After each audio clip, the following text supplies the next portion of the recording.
জয় গুরু। নমস্কার সবাইকে।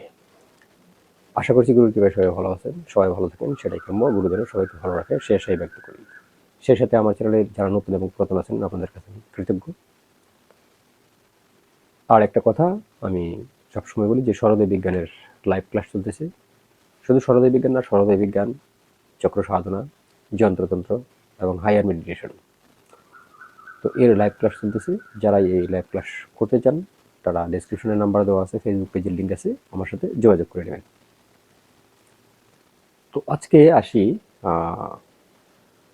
মানে পঞ্চতত্ত্ব নিয়ে অনেকেই কোশ্চেন করেছেন। পঞ্চতত্ত্বের বিষয়টা জানেন না এবং পঞ্চতত্ত্বকে কীভাবে ভালো করে বোঝা যায় এগুলো আমি অনেক ভিডিও দিয়েছি, ঠিক আছে? সেটা জানেন না। আর সুষুম্না নাড়ির ব্যাপারে অনেক অনেক কোশ্চেন করেছে, সেটা আমি বলবো আর কি। সুষুম্না নাড়ির গুপ্ত বিষয়াদি সেগুলো আমি বলবো।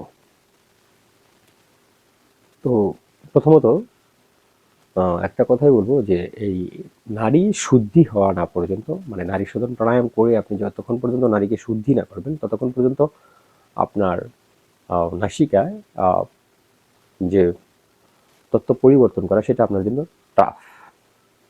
তত্ত্ব পরিবর্তন করা খুবই খুবই খুবই টাফ। তো সেই ক্ষেত্রে নারী শোধন যে সমস্ত প্রাণায়াম আসে সেটা আপনি ইউটিউব থেকে দেখে শিখতে পারেন, সমস্যা নেই, শিখে নেবেন। এই হলো বিষয়। এখন আসি মূল একটা কথায়। তো প্রথমে সুষুম্নার গুপ্ত বিষয়ে অনেকে কোশ্চেন করেছেন, সুষুম্নার একটু বিশদ ব্যাখ্যা দেওয়ার জন্য। তো সুষুম্নার আমি হালকা পাতলা ব্যাখ্যা দিচ্ছি। এটা হালকা পাতলাও নয়, হালকা ভারী। তো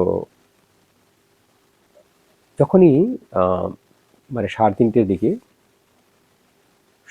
দিকে কিন্তু সুষুম্না অ্যাক্টিভ হয়। সুষুম্না কখন কখন বেশি অ্যাক্টিভ হয় সেটা জানেন? যখনই একটা থেকে এক নাসিকা থেকে আরেক নাসিকা যায় তখন তো খানিকক্ষণ চলে, সেটা ঠিক আছে, কিন্তু ও বেশি অ্যাক্টিভ থাকে কখন সেটা জানি না। ও সবচেয়ে বেশি অ্যাক্টিভ থাকে যদি আপনার শরীর স্বাস্থ্য ভালো থাকে, সব কিছু ঠিক থাকে। আপনি সাড়ে তিনটার দিকে উঠবেন, ও সবচেয়ে বেশি অ্যাক্টিভ, মানে বেশি সময় আপনাকে দেবে। ফার্স্ট কথা গেল। সেকেন্ড, তার পরবর্তী সূর্য উদয়ের সময় অ্যাক্টিভ থাকবে, কিন্তু ওই তুলনায় কম। দুপুরবেলা অ্যাক্টিভ থাকে, একটু কম। থার্ড, সন্ধ্যায় মোটামুটি সে ভালো অ্যাক্টিভ থাকে। তো এই চারটে টাইমে ও অ্যাক্টিভ, ফুলফিল অ্যাক্টিভ। তো সুষুম্না চললে যে মানে বায়ু শুধু আপনার 2 আঙ্গুল আসতে পারে, 3 আঙ্গুল আসতে পারে, 4 আঙ্গুল আসতে পারে, 5 আঙ্গুল আসতে পারে, 2 নাসিকায় এরকমটা না। সুষুম্না চললে অনেক সময় 2 নাসিকার বায়ু এত দূরত্ব আসে, সেটা 12 আঙ্গুল 14 আঙ্গুলও আসে, সেটা 12 আঙ্গুল 14 আঙ্গুলও আসে, বেশিও আসে, 16 আঙ্গুলও আসে সুষুম্না চললে।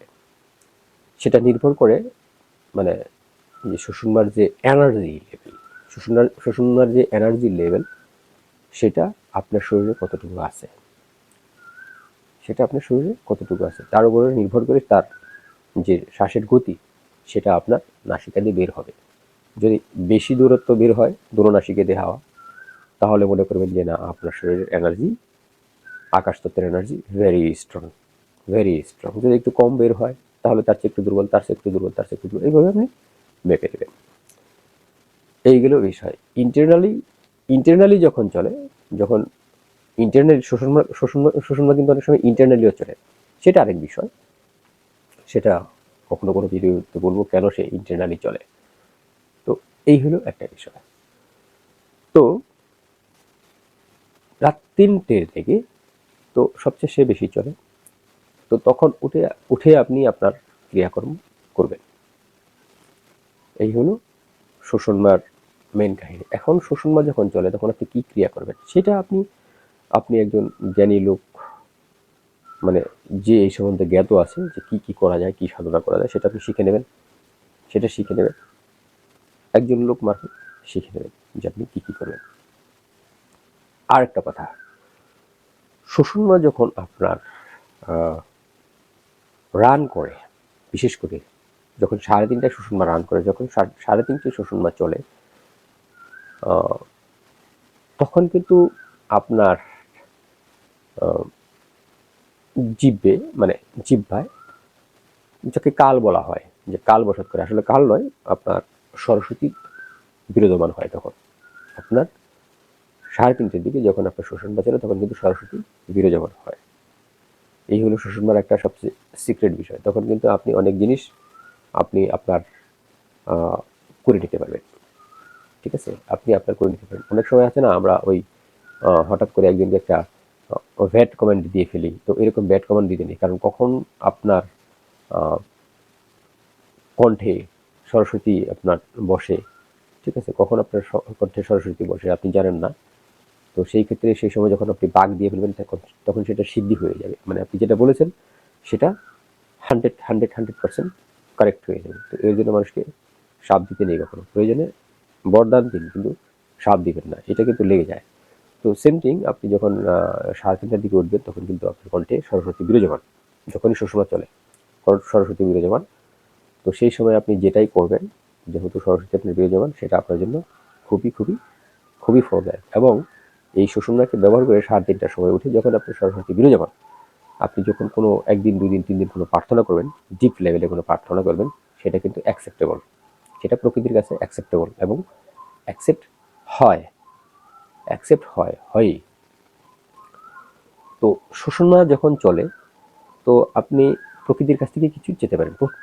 প্রকৃতির সাথে কানেকশন করার জন্য শ্বশুরমা নারী সবচেয়ে বেটার। প্রকৃতির কাছ থেকে আপনি ব্যক্তিগতভাবে কিছু নেওয়ার জন্য, মানুষের কাছ থেকে, প্রকৃতির কাছ থেকে ব্যক্তিগতভাবে আপনি কিছু নেওয়ার জন্য, ওকে মেসেজ পাঠানোর জন্য, প্রকৃতিকে মেসেজ পাঠানোর জন্য, ব্রহ্মকে মেসেজ পাঠানোর জন্য শ্বশুরমা নারী আপনার সবচেয়ে বেটার, শ্বশুরমা নারী দিয়ে। কারণ শ্বশুরমা নারী তো ব্রহ্ম পর্যন্ত যায়, ঠিক আছে, ব্রহ্ম অবধি যায় শ্বশুরমা। তো মেসেজটা কে পাঠাবে? শ্বশুরমাই পাঠাবে মেসেজটা, শ্বশুরমাই পাঠাবে, যেহেতু শ্বশুরমা সহস্রদ্বার পর্যন্ত যায়। তো শ্বশুরমাকে যদি আপনি মেসেজ দেন, শ্বশুরমা যদি আপনার মেসেজটা নিয়ে যায়, সে ব্রহ্ম পর্যন্তই মেসেজটাকে নিয়ে যাবে। তো শ্বশুরমা নারী দিয়ে আপনি মেসেজ পাঠান। আগে শিখুন কীভাবে শ্বশুরমাকে অ্যাক্টিভ করতে হয়, অ্যাক্টিভ করে আপনাকে কীভাবে ঊর্ধ্বগামী করতে হয়, এবং এই যে মেসেজটা পাঠাবেন সেটা কতক্ষণ অবধি আপনার এই মেসেজটা ওনাকে বলতে হবে, কতটুকু সময় লাগবে এই মেসেজটা পৌঁছতে, সেই বিষয়ে আপনার মোটামুটি একটু ধারণা থাকতে হবে। আপনি বসলেন আর চিন্তা করলেন না, এরকমটা না। বসলেন আর চিন্তা করলেন, এরকমটা না। একটু সময় দিয়ে মেসেজটা আপনি পাঠাবেন। তো শ্বশুরমা চললে এর জন্য সবসময় সৎ এবং ভালো জিনিস তৈরি করতে, সৎ এবং ভালো কাজ করতে হয়, ঠিক আছে।